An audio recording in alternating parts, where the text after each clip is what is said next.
கர்த்தர் இயேசு கிறிஸ்துவின் ஈடியணையற்ற நாமத்தினாலே உங்கள் அனைவருக்கும் என் அன்பின் வாழ்த்துதலை நான் தெரிவித்துக் கொள்கிறேன். நாம் தியானத்திற்கு எடுத்துக்கொண்ட வேத வசனம் மத்தேயு சுவிசேஷத்தின் புஸ்தகம் 14ஆம் அதிகாரம் 31ஆம் வசனத்தை நம்ம பார்க்க போகிறோம்.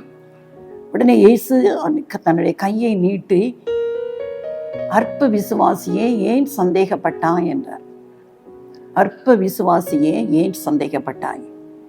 இன்னைக்கு நம்முடைய வாழ்க்கையில ஆண்டவரை குறித்து ஏன் சந்தேகங்கள் எழும்புகிறது?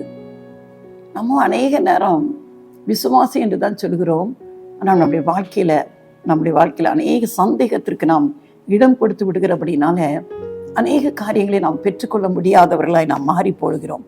யாக்கோபு 1ஆம் அதிகாரத்தில் நீங்கள் பார்த்தீங்கன்னா 6ஆம் வசனத்துல இருந்து நீங்கள் பார்த்தீங்கன்னா, சந்தேகப்படுகிறவனை குறித்து சொல்லப்பட்டு இருக்கிறது, அவன் காற்றினால் அடிபட்டு அலைகிற கடலின் அலைக்கு ஒப்பாய் இருக்கிறான்.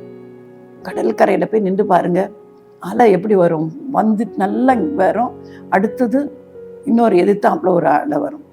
அப்போ எதா பொருளை நீங்கள் போட்டிங்கனாலும் அதில் 2 பக்கமும் அலைப்பட்டு போகும். ஒரு மனுஷனுடைய வாழ்க்கை சந்தேகப்படும் போது அப்படிப்பட்ட வாழ்க்கையாய் மாறும். ஒரு நிலையற்ற தன்மை. அவனால் எதில் 2 டைரக்ஷன், இது சரியாக இருக்குமா, அது சரியாக இருக்குமா, இப்படி போகணுமா, அப்படி போகணுமா என்று சொல்லி ஒரே சந்தேகத்துக்குரியவனாய் மாறி விடுகிறான். அதான் வேதம் சொல்கிறது, சந்தேகப்படுகிறவன் ஆண்டவரத்திலிருந்து எதையும் பெற்றுக்கொள்ளலாம் என்று அவன் நினையாதிருப்பானாக. அவன் கடலின் அலைக்கு ஒப்பாய் இருக்கிறான். இரு மனம் உள்ளவன் தன் வழிகளில் எல்லாம் நிலையற்றவனாய் இருக்கிறான். இந்த சந்தேகக்காரனுக்கு எப்பவுமே தீர்மானமா ஒன்று எடுக்க முடியாது, ஒரே டவுட்டிங்கா இருக்கும். அதுதான் சந்தேகம். அதான் ஆண்டவர் பார்த்து சொல்கிறார், பேதுருவை பார்த்து, அற்ப விசுவாசியே. அற்ப விசுவாசம்னா கொஞ்சம் விசுவாசம் உனக்கு இருக்குது, ஏன் சந்தேகப்படுற? அதே ஆண்டவர் தான் சொல்லுவாங்க, கடுகாது விசுவாசம் இருந்தாலும் மலையை பார்த்து பெயர்ந்து சமுத்திரத்துல தள்ளுண்டு போனா போய் விழும், ஆனா நீ சந்தேகப்படுகிறாய் என்று சொல்லுகிறார்.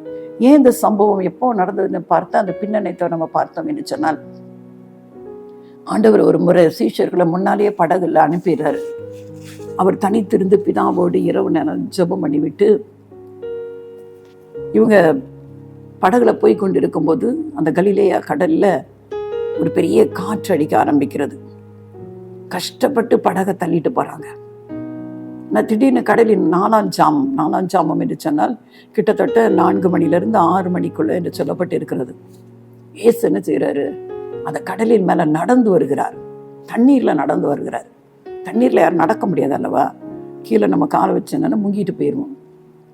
ஆனா நடு ஜாமத்துல நடுக்கடல்ல அவர் நடந்து வர்றாரு. இவங்க பார்த்துட்டு ஆவேசம்னு கத்துறாங்க, ஏதோ ஆவிதான் வந்துட்டுன்னு நினைச்சிட்டு. ஆனா ஆண்டவர் சொல்ல, நான் தான், பயப்படாதிருங்கன்னு சொல்கிறாரு. ஆனா பேதுரு உற்சாக மிகுதியில, ஆண்டவரே நீங்க, ஆனா நானும் நடந்து உங்ககிட்ட வரட்டா அப்படின்னோன்னு ஆண்டவர் வான்னு சொல்லிடுறாரு. பேதுரு சந்தோஷமா என்ன செய்யறாரு? படகை விட்டு இறங்கி ஆண்டவரை நோக்கி நடக்க ஆரம்பிக்கிறாரு. இயேசுவை நோக்கி இவர் அவரும் கடல்ல நடக்கிறாரு. ஆனா திடீர்னு பக்கத்துல சத்தம் கேட்குது. ஏன்னா ஏற்கனவே எங்க புயல் அடிக்கிற மாதிரி அடிச்சிட்டு இருக்குது, காற்று பயங்கரமா இருக்குது. அந்த காற்று பயங்கரமா இருக்கிறத கண்டோன்னு, அதுக்கு முந்தின வசனத்தை பார்த்தீங்கன்னா, காற்று பயங்கரமா இருக்கிறத கண்டு பயந்து அமிழ்ந்து போயிடுறாரு.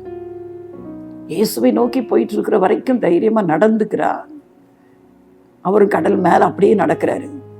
ஆனா காற்றை பார்த்தோன்னே பயம் வந்துருது. பயம் வந்தோடனே தண்ணிக்குள்ள அமிழ ஆரம்பிக்கிறாரு. அமிழ்ந்துட்டு ஆண்டவரே ரட்சியம்னு கத்துறாரு. உடனே தான் அமிழ விடல ஆண்டவர். உடனே கையை நீட்டு அவர் பிடிச்சிட்டு, அற்ப விசுவாசியே ஏன் சந்தேகப்பட்டாய்? ஏன் சந்தேகப்பட்டா? என்னை பார்த்துட்டு வர வரைக்கும் நீ என்ன செஞ்சுட்டு தைரியமா நடந்து வந்த. இப்ப நீ எதை பார்த்துட்ட? காற்றை பார்த்துட்ட. அதனால அவனுக்கு பயம் வந்துட்டு. நீ நம்முடைய வாழ்க்கை இதில் ஒரு பெரிய உதாரணம் நமக்கு இருக்கிறது. ஏன் நமக்கு சந்தேகம் வருது தெரியுமா? 3 காரியங்களை குறித்து நம்ம பார்க்க போறோம். வாழ்க்கையில இயேசுவை குறித்த, ஆண்டவருடைய மகத்துவத்தை குறித்த, ஆண்டவரால் எல்லாம் செய்யக்கூடும். வேதம் அழகாய் சொல்கிறது, மனுஷரால் கூடாதவைகள் தேவனால் கூடும், அவரால் கூடாதுன்னு ஒண்ணுமே கிடையாது, எல்லாம் செய்யக்கூடும். ஆனா நிறைய நேரம் நம்முடைய சந்தேகத்து நிமித்தம் நாம் பெற்றுக்கொள்ள கூடாமல் போயிருக்கிறோம் அல்லவா? காரணம் என்ன தெரியுமா? 1, காண்கிறத பார்த்து நம்ம பயந்துடுறோம். காண்கிறத பார்த்து பயந்து விடுகிறோம். இங்க பாருங்க, அவன் கண்கள் நாம் இயேசுவை நோக்கி இருக்கிற வரைக்கும் நம்முடைய வாழ்க்கையில விசுவாசத்துல தடுமாற்றம் வராது. வேத வசனத்தை, விசுவாசம் உள்ள வார்த்தைகளை நம்ம பேச பேச பேச அவரையே நம்ம நோக்கி பார்த்து, வேதம் அழகாய் சொல்கிறது, அவர்கள் அவரை நோக்கி பார்த்து பிரகாசம் அடைந்தார்கள், அவருடைய முகங்கள் வெட்கப்படவில்லை. ஆண்டவரை நோக்கி பார்த்த யாருடைய முகமும் ஒரு நாள் வெட்கப்பட்டில்லை. அவரை நோக்கி பார்த்து நம்ம வாழ்க்கையை நடத்தும் போது நம்முடைய வாழ்க்கையில ஒரு நாளும் அவிசுவாசம் வராது. இந்த வேதத்துல சொல்லப்பட்ட வார்த்தை எல்லாம் உண்மையானது என்று சொல்லி எத்தனை அற்புதங்கள், எத்தனை அடையாளங்கள் சொல்லப்பட்டு இருக்கிறது. செங்கடல், இன்னைக்கு ரெட் சீ, இன்னைக்கு கூட அதுல பெரிய யுத்தங்களே நடந்து கொண்டு இருக்கிறது. செங்கடல்ல போற எல்லா கப்பலையும் ஏமன் தேசத்தில் உள்ள தீவிரவாதிகள் சுட்டு தாக்கி கொண்டு இருக்கிறார்கள். அந்த செங்கடலை தான் ஆண்டவர் 2ஆக பிளந்தார். யோசித்து பாருங்க, தன்னுடைய பிள்ளைகளுக்காக, இஸ்ரவேல் ஜனங்களுக்காக, யூத ஜனங்களுக்காக அந்த கடலையே அவர் 2ஆக பிளந்தார். மோசே ஒரு கோலை தான் நீட்ட சொன்னார். கோலை நீட்டினோன்னு அந்த கடலே 2ஆ பிளந்துச்சு. ஒரு தண்ணி மழை பெஞ்சு அடுத்த நாள் போய் அந்த காலை நம்ம அதில் வச்சுன்னா சகதியா இருக்கும். அந்த வேதம் சொல்லுகிறது, வெட்டாந்தரையில நடந்து போறது போல அவர்களை நடந்து போக பண்ணினார். அவ்வளவு கடலை 2ஆக பிளந்து அதை சிமெண்ட் போட்டு தர மாதிரி ஆக்கி அதுல தன்னுடைய பிள்ளைகளை நடந்து போக பண்ணினார்.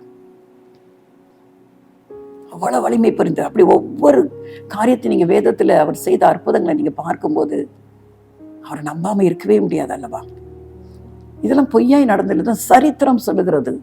சரித்திரம், எகிப்துல உள்ள சரித்திரம் சொல்லுகிறது, இஸ்ரவேல் ஜனங்களின் சரித்திரம் சொல்லுகிறது. ஒன்று மாற்றக்கூடாதவைகள், பொய்யாய் நடந்த சம்பவம் இல்லை, கற்பனையில் ஏற்பட்ட சம்பவங்களும் கிடையாது, உண்மை அவ்வளவும். ஆனா அநேக முறை ஆண்டவருடைய வார்த்தையை அறிந்த பிறகு அநேக முறை சந்தேகப்படுறோம்ல. இவன் எதை பார்த்தான்? பயங்கரமா இரைச்சல் கேட்குது, அலைகள் எழும்பி வருகிறது, பெரிய பெரிய அலையா எழும்பி வருது. அது இரைச்சல் எல்லாம் பார்த்த உடனே கொஞ்சம் அந்த சைட்ல கண்ணு போது, பார்த்த உடனே பயம் வந்து விடுகிறது. பயம் வந்தோன்னு ஆட்டோமேட்டிக்கா உள்ளுக்கு என்ன செஞ்சான்? பயம் இருக்கிற இடத்துல விசுவாசம் இருக்கவே முடியாது. விசுவாசம் இருக்கிற இடத்துல பயம் இருக்க முடியாது. பயம் இருக்கிற இடத்துல விசுவாசம் இருக்க முடியாது. ஆட்டோமேட்டிக்கா பயம் வந்தவன அவிசுவாசம் தான் பயத்தை கொண்டு வரும். ஆண்டவர் மேல நம்பிக்கை இல்லாததுதான் பயத்தை கொண்டு வரும். இன்னைக்கு கிறிஸ்தவர்கள் என்ன இயேசுவின் பிள்ளைன்னு சொல்கிற எத்தனை நேரம் சின்ன சின்ன காரியத்துக்கெல்லாம் நம்ம பயப்படுறோம். நம்மளோட ஒவ்வொருடைய வாழ்க்கையும் கொஞ்சம் யோசித்து பார்ப்போம். சின்ன பிரச்சனை வந்தாலும் உடனே நமக்கு ஒரு பயத்தை பிசாசு கொடுக்குறான். பயம் வந்தோடனே ஆண்டவருடைய அந்த காரியங்கள் எல்லாம் நம்மளை நோக்கி பார்க்க கூடாதபடி திரும்ப திரும்ப அதையே நமக்கு காண்பித்து கொண்டு இருக்கிறோம். வேதத்துல பார்க்கிறோம், ரோமர்ல நீங்க எடுத்து 4ஆம் அதிகாரத்தை நீங்க வாசித்த தெரியும், ஆபிரகாமை குறித்து சொல்லப்பட்டு இருக்கிறது. 75 வயசுல ஆண்டவர் அவனுக்கு ஒரு குழந்தையை தருவேன்னு சொல்லி இருக்கிறாரு. 100 வயசு ஆக போகுது. ஆனா அவன் வேதம் அழகாய் சொல்கிறது, ஆபிரகாம் தன் சரீரம் செத்து போனது அவன் எண்ணவே இல்லை. சாராளுடைய கர்ப்பம் செத்து போனதையும் அவன் எண்ணல. சாராளுக்கு இவனுக்கு 75, அவளுக்கு 65 வயசு. 90 வயசுல அவளுக்கு 90 வயசு. சாராளுடைய கர்ப்பமே செத்து போச்சுது. ஆபிரகாம் குழந்தையை பெற்றுக்கொள்ளத்தக்கது அவனுக்கு சரீரம் கிடையாது, செத்து போச்சு. ரெண்டையுமே அவன் பார்க்கல. அவன் வயசை பார்க்கல, அவன் சரீரத்தை பார்க்கல, அவன் சரீரத்தை பார்க்கல. ஆனா ஒண்ணு செஞ்சான். தேவன் தனக்கு சொன்னதை, ஒரு பையன் ஒரு குமாரனை தருவேன்னு சொல்லி தனக்கு ப்ராமிஸ் பண்ணியிருக்கிறார். அவரு அதை செய்வதற்கு அவருக்கு வல்லமை உண்டு. சொன்ன தேவன் அவருக்கு செய்வதற்கு வல்லமை உண்டு. அந்த பவர் அவர்கிட்ட இருக்குது. ஏன்னா அவர் பொய் சொல்லாத தேவன், சத்தியமுள்ள தேவன், சொன்னதை செய்கிற தேவன். அதை எண்ணி அது நடப்பதற்கு முன்பாகவே அவரை ஸ்தோத்தரித்தான், நன்றி செலுத்தினான் என்று வேதம் சொல்கிறது. நன்றி செலுத்தி அந்த விசுவாசத்துல பலப்பட்டான். இன்றைக்கும் நீங்க விசுவாசத்துல சோர்ந்து போயிருக்கிறீங்களோ? நம்ப முடியாம இருக்கா? ஒரு பக்கம் சொல்லுது, ஆண்டவர் சொல்லி இருக்கிறார் கட்டாயம் நடந்துரும்னு சொல்றீங்க. நான் அடுத்த பிசாசு அடுத்த நாள் சொல்றேன், உங்க மனசுல பேச ஆரம்பிக்கான், இதெல்லாம் எப்படி நடக்கும், இதெல்லாம் சும்மா, இல்லாட்டி வேற மனுஷங்க வந்து சொல்லுவாங்க. என்ன இன்னும் அப்படியே ஆண்டவர் நம்பிட்டே இருக்கியா? எதுக்கு அதெல்லாம் பார்க்குற? சும்மா அது நோய்க்கும் பாரு பேய்க்கும் பாருன்னு சொல்லியிருக்குல்ல, அதனால் வேற மாதிரியும் பார்க்கலாமே. இப்படி மனுஷர்களும் அது சொல்லுவாங்க. பயப்படாதீங்க, கர்த்தர் உங்களுக்கு ஒன்றை தருவேன் என்று சொல்லியிருப்பார் என்றார். அநேக ஆண்டுகளாக குழந்தை இல்லாமல் வேதனைப்பட்டு கொண்டிருக்கிறீர்களோ, கொடுப்பேன். பிள்ளைகள் கர்த்தரால் வரும் சுதந்திரம், கர்ப்பத்தின் கனி அவரால் கிடைக்கும் பலன். கொடுப்பேன் என்று சொன்னவர் கட்டாயம் உங்களுக்கு கொடுப்பார், கட்டாயம் தருவார். இஸ்ரவேலில மலடு இருப்பதில்லை என்று அவர் வாக்களித்திருக்கிறார். சோர்ந்து போயிடாதீங்க. சுற்றி இருக்க மக்கள் என்னவெல்லாம் சொல்லலாம், பயப்படாதீங்க. கர்த்தரால கூடாத காரியம். 90 வயதுல சாராள் சரீரமே செத்து போனவள் ஒரு குழந்தையை பெற்றெடுக்க முடியும் என்று சொன்னால் ஏன் உங்களால முடியாது? கர்த்தர் எல்லாவற்றையும் மாற்றி அமைக்க அவர் வல்லவராக இருக்கிறார். இந்த வியாதி உனக்கு சுகமே ஆகாதுன்னு சொல்லி இருக்கிறாங்களோ, அவ்வளவுதான், கேன்சர் வியாதி வந்துட்டு இனிமே என்னால் உயிர் வாழ முடியாது நினைத்து கொண்டு இருக்கிறீர்களோ, ஒரு நிமிடத்துல எல்லாவற்றையும் மாற்ற அவர் வல்லமை உள்ளவராக இருக்கிறார். இந்த கடன் பிரச்சனை அவ்வளவுதான், என் குடும்பமே தத்தளித்து கொண்டிருக்க நினைக்கிறீர்களோ, பயப்படாதீங்க. வானமும் பூமியும் அவருடையது, எல்லாம் அவருக்குரியது. இயற்கைக்கு மேற்பட்ட விதத்துல கர்த்தர் உதவி செய்கிற தகப்பன். நீங்க செய்ய வேண்டியதெல்லாம் அவரை மட்டும் நம்புங்க, அவரை மட்டும் நம்புங்க. உங்க கண்களை அவருக்கு மேல மட்டும் வைங்க. பேதுரு அவர் மேல கண்களை வைக்கிற வரைக்கும் அந்த கடலின் மேல அப்படி நடந்து வந்தான். ஆனா காற்றை பார்த்தோன்னே அங்க கண்ணு போன உடனே அமிழ்ந்து போனான். ஆனா அந்த இடத்துலயும் பாருங்க, ஆண்டவர் அவனை அமிழ விடவில்லை, உடனடியாக கை தூக்கி எடுத்தார். இன்னைக்கு ஒரு வேளை நீங்க நம்புறேன், ஆனாலும் அன்னைக்கு அந்த குஷ்டரோகி சொல்றான், ஆண்டவர் அவன்கிட்ட கேட்கிறாரு, உன்னை சுகமாக்க எனக்கு வல்லமை உண்டு என்று விசுவாசிக்கிற உண்டு, ஆனாலும் என் அவிசுவாசம் நீங்கும்படி எனக்கு உதவி செய்யுங்க. ஆண்டவருக்கு தெரியும். நீ சொல்லுங்க, ஆண்டவரே நம்ம தான் ட்ரை பண்றதுனால முடியலேன்னு சொல்றீங்க. உங்க உள்ளான நிலைமை அப்படியே சொல்லுங்க, ஆண்டவர் உங்களுக்கு உதவி செய்வார். அவர் மேல நம்பிக்கை வைப்பதற்கு அதுக்கும் ஆண்டவர் தான் உதவி செய்ய வேணும். அவர் சொல்லிட்டார், என்னால எல்லாம் உங்களால் ஒன்றும் செய்ய முடியாது. அவர் மேல விசுவாசம் வைக்கணும்னா அதற்கும் உங்களுக்கு ஆண்டவர் தான் உதவி செய்ய வேண்டும். அமிழ்ந்து போகையில கை நீட்டி அவனை தூக்கி எடுத்தார் அல்லவா, அதே ஆண்டவர் இன்றைக்கும் உங்கள் நம்பிக்கையற்ற சூழ்நிலையில, சந்தேகத்திற்கு உட்படுத்தப்பட்ட இந்த சூழ்நிலையில கர்த்தர் உங்களை தூக்கி எடுத்து உங்களுக்கு சொன்னதை அவர் அப்படியே நிறைவேற்றி கொடுப்பார். பயப்படாதீங்க, கர்த்தர் நிச்சயமாக உங்களுக்கு நிறைவேற்றி கொடுப்பார்.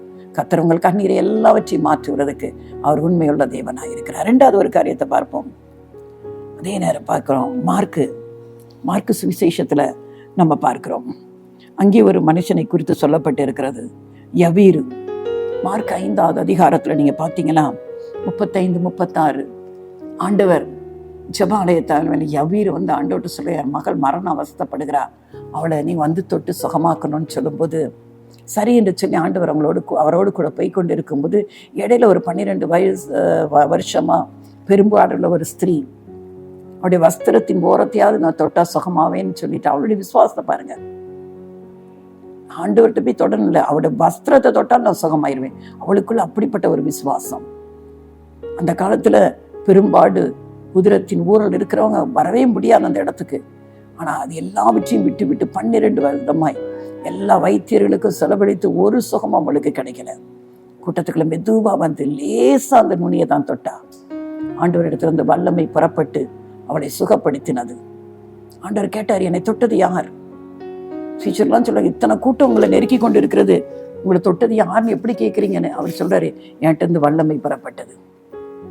அவ பயந்து நடுங்கி வந்து உண்மையை ஒப்பு கொடுக்கிறா. மகளே, உன் விசுவாசம் உன்னை ரட்சித்தது, நீ நம்பி வந்த, உனக்கு ரட்சிப்பு, உனக்கு விடுதலை உண்டாயிட்டுன்னு சொன்னாரு. அப்படி சொல்லி யவீர் கூட போயிட்டே இருக்கும்போது யவீர் வீட்டுல இருந்து ஆட்கள் வர்றாங்க. வந்து என்ன சொல்றாங்க தெரியுமா? உன் குமாரத்தி மரித்து போனாள், இனி நீ என்ன செய்த? போதகரை வருத்தப்படுத்தது. சுகவீனமா இருக்கும்போது சுகம் கொடுப்பாருன்னு நீ கூப்பிட போன, இப்ப அவ செத்து போயிட்டா, இனிமே அவரால் ஒன்றும் செய்ய முடியாதுங்கிற அந்த டோன்ல அவங்க பேசுகிறார்கள். வார்த்தை அப்படி இருக்கிறது. உடனடியாக ஆண்டவர் சொல்கிறாரு, இந்த வார்த்தையை இயேசு கேட்ட உடனே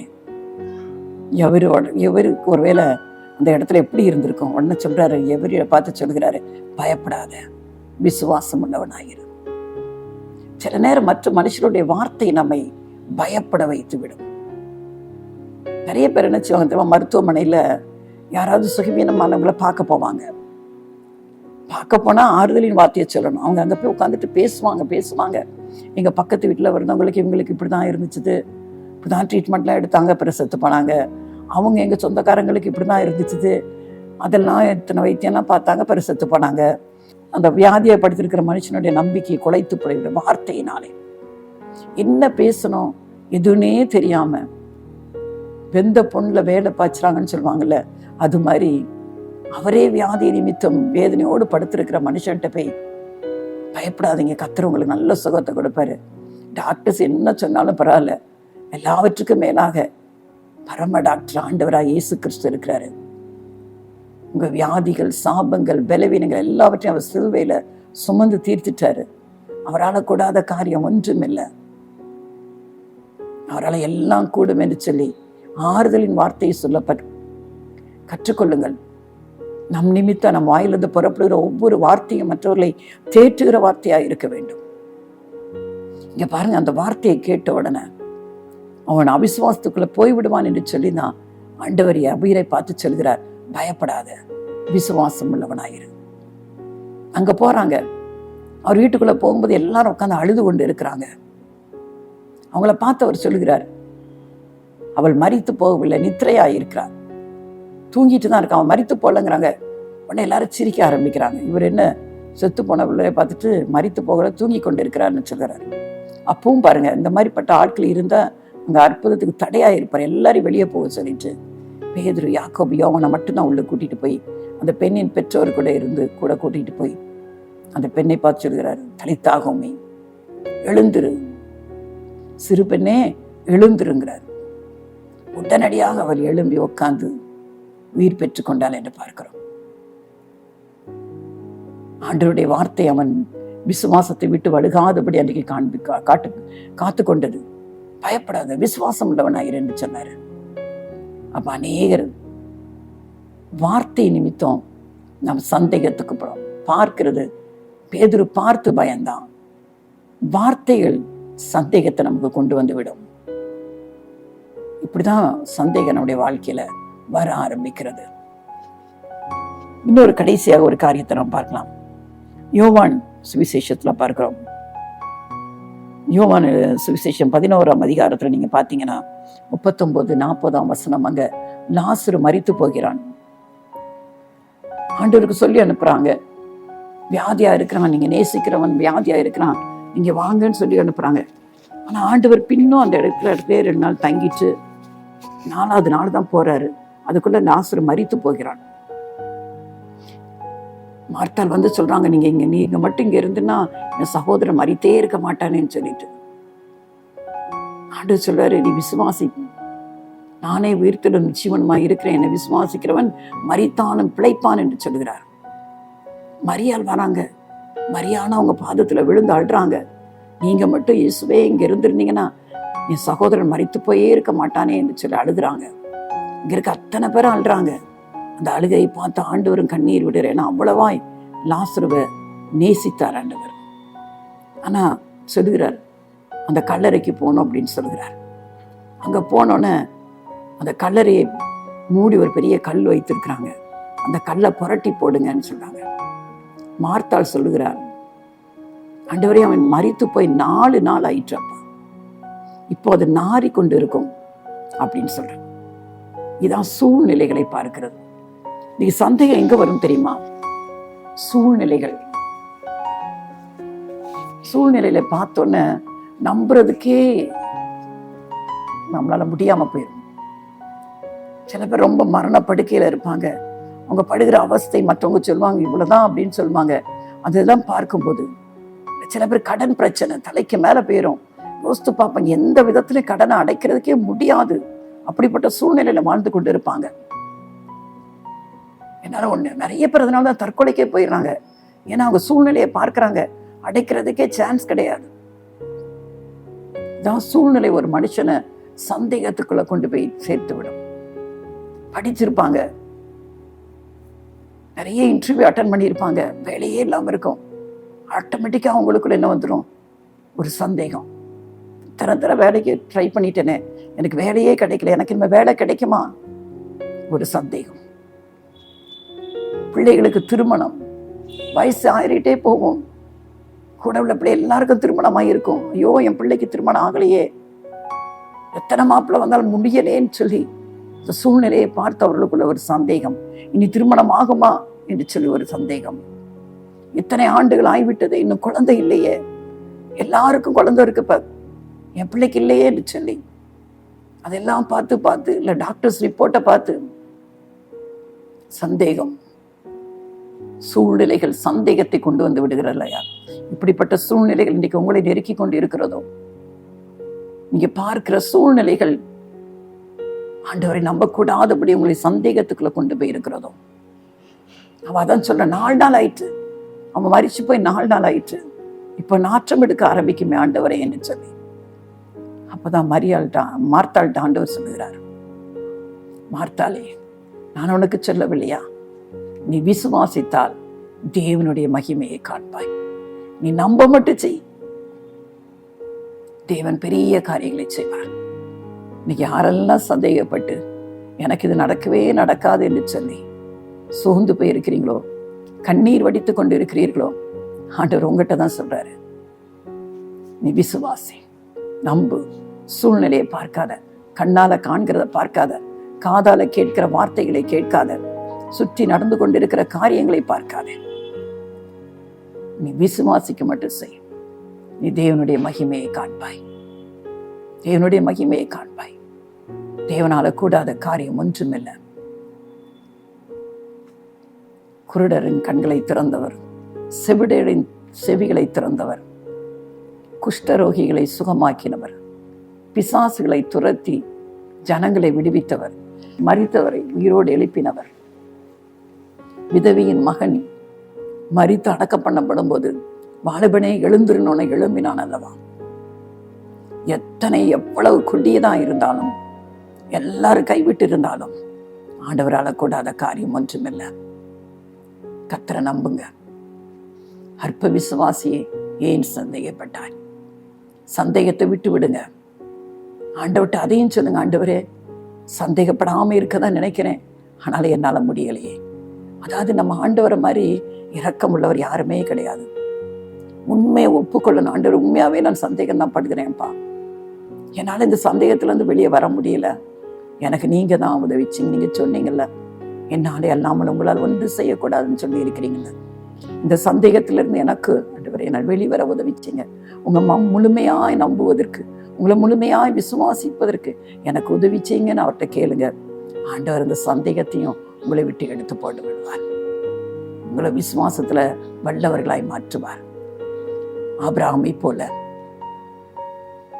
தனக்கு வாக்கு கொடுத்தத, தனக்கு சொன்னத அப்படியே செய்வதற்கு அவர் உண்மை உள்ளவர் என்று சொல்லி, அந்த காரியம் நடைப்பதற்கு முன்பாகவே, கடன் அடைபடுவதற்கு முன்பாகவே, வேலை கிடைப்பதற்கு முன்பாகவே, குழந்தை பிறப்பதற்கு முன்பாகவே, திருமணம் ஆவதற்கு முன்பாகவே அது நடந்து விட்டது என்று சொல்லி, என ஆண்டவர் சொல்லி இருக்கிறாரு, கட்டாயம் நடக்கும் என்று சொல்லி நீங்க அவரை மகிமைப்படுத்துங்க, அவருக்கு நன்றி செலுத்துங்க.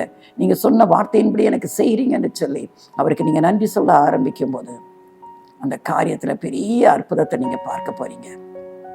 மார்த்தாளை பத்தி ஆண்டவர் சொன்னார், நீ விசுவாசித்தால் தேவனுடைய மகிமையை காண்பாய். இன்னைக்கும் இதை கேட்டுக்கொண்டிருக்கிற ஒவ்வொருவரும், நீங்க எப்படிப்பட்ட சூழ்நிலை இருந்தவர்களா இருந்தாலும், ஆண்டவர் உங்க வாழ்க்கையிலும் தேவ மகிமை வெளிப்படுவதற்கு அவர் இன்றைக்கு உதவி செய்ய போகிறார். எந்த காரியத்தை கண்டு பயப்படாதீங்க. வார்த்தைகளை கேட்டு கலங்கி போகாதீங்க. சூழ்நிலையை பார்த்து திகைத்து நிற்காதீர்கள். கர்த்தர் உங்களுக்கு அற்புதம் செய்யும்படியாய், எப்படி பயந்து அமிழ்ந்து போக இருந்த பேதுருவை கை தூக்கி நிறுத்தினாரோ, இன்றைக்கும் பயந்து அமிழ்ந்து கொண்டிருக்கிறீர்களோ, வாழ்க்கையில் அமிழ்ந்து போய் கொண்டிருக்கிறீர்களோ, நம்பிக்கையற்ற சூழ்நிலையில இருக்கிறீர்களோ, உங்களை பார்த்தா கர்த்தர் சொல்கிறார், ஏன் சந்தேகப்பட்டார்? ஆண்டவரே ரட்சியம்னு கத்துனானே, உடனடியாக தூக்கி விட்டார் அல்லவா? உடனடியாக கையை நீட்டி, வேதம் அழகாய் சொல்லு, உடனே கை நீட்டி உங்க கூக்குரலுக்கு அவர் ஓடி வருகிறார். உங்களை தூக்கி நிறுத்தும்படியாய் வந்திருக்கிறார். இந்த நாளில கர்த்தர் உங்கள் விசுவாசத்தை பலப்படுத்த போகிறார். நீங்க நினைப்பதற்கு மேலாக கர்த்தர் உங்களுக்கு செய்ய போகிறார். கண்களை மூடுவோமா? மகா பரிசுத்தமல்ல நல்ல தகப்பனே, அற்ப விசுவாசியை ஏன் சந்தேகப்பட்டாய்? இன்றைக்கு ஆண்டவரை கேட்டுக்கொண்டிருக்கிற யாருடைய வாழ்க்கையில நான் ஆண்டவரை காண்கிற காரியங்களப்பா, கேட்கிற வார்த்தைகள், சுற்றி இருக்கிற சூழ்நிலைகள், அவர்கள் இருக்கிற நிலைமையில எதையும் நம்பக்கூடாதபடி ஆண்டவரே அவர்களை ஆழ்த்தி வைத்திருக்கிறது அல்லவா? இன்றைக்கு உங்களுடைய பிள்ளைகளை ஆண்டவரே கை தூக்கி எடுங்கப்பா. அன்றைக்கு பேதுருவுக்கு கை கொடுத்து ஆண்டவரே எனக்கு விடுதலை தாரும் என்று கத்தின அவனுக்கு கை தூக்கி அவனை தூக்கி எடுத்த என் தகப்பனப்பா, உங்களுடைய பிள்ளைகளையும் ஆண்டவரே எந்தெந்த சூழ்நிலையில அழுத்தப்பட்டு இருக்கிறார்களோ, எந்தெந்த சூழ்நிலை நினைத்து நினைத்து அழுது கொண்டிருக்கிறார்களோ, ஆண்டவரே இதால முடியாது, எதிலும் எனக்கு தப்பிக்க வழியே இல்லை என்று சொல்லி புலம்பிக் கொண்டிருக்கிறார்களோ, இன்றைக்கு ஆண்டவரே நீ விசுவாசித்தால் தேவனுடைய மகிமையை காண்பாய். ஒவ்வொருடைய வாழ்க்கையிலும் தேவனுடைய மகிமை வெளிப்படட்டும் ஆண்டவரே. இது கர்த்தரால் உண்டானது என்று ஒவ்வொருவரும் சொல்லும்படியாய் கர்த்தரே உடைய பிள்ளைகளுக்கு இந்த காரியத்தை செய்யுங்க ஆண்டவரே. ஒரு அற்புதம் ஒவ்வொருடைய வாழ்க்கையில நடைபெறட்டும் அப்பா. ஆண்டவரே இதை குறித்து நாங்கள் சாட்சிகளை கேட்கட்டும் ஆண்டவரே. கர்த்தர் எங்களுக்கு மகிமையான காரியங்களை செய்தார் என்று சொல்லும்படியாய் கர்த்தரே காரியங்களை செய்யுங்க. அவங்க சந்தேகங்கள் விலகும்படியாய் அதற்கு நீங்க தான் உதவி செய்யணும் ஆண்டவரே. இந்த பிள்ளைகளுடைய நம்பிக்கையை ஆண்டவரே இந்த நாளில கர்த்தாவே நம்பிக்கையற்ற சூழ்நிலையில் ஆண்டவரே நம்பிக்கையை நீங்க உருவாக்கி கொடுங்க ஆண்டவரே. கர்த்தரால கூடாத காரியம் ஒன்றுமில்லை ஆண்டவரே. நீங்க செய்ய நினைத்தது ஒன்றும் தடைபடாது. அப்படியே செய்து உங்களுடைய பிள்ளைகளை நீங்க ஆசீர்வதித்து உடைய கண்ணீரை தொடங்க ஆண்டவரே. நீங்க அப்படி செய்ய போறதுக்காக நன்றி. குடிகார கணவன் மனம் மாறவே மாட்டான், குடிக்கிற பிள்ளை மனம் மாறவே மாட்டான் என்று அழுது கொண்டிருக்கிற தாய்களின் கண்ணீரை தொடங்க ஆண்டவரே. ஆண்டவரை நீங்களே மாற்றுங்க அப்பா. உங்களால கூடாதது ஒன்றுமில்லை ஆண்டவரே. அற்புதம் நடைபெற போற கிருபைக்காக நன்றி செலுத்துகிறோம். இயேசுவின் நாமத்துல பிதாவே.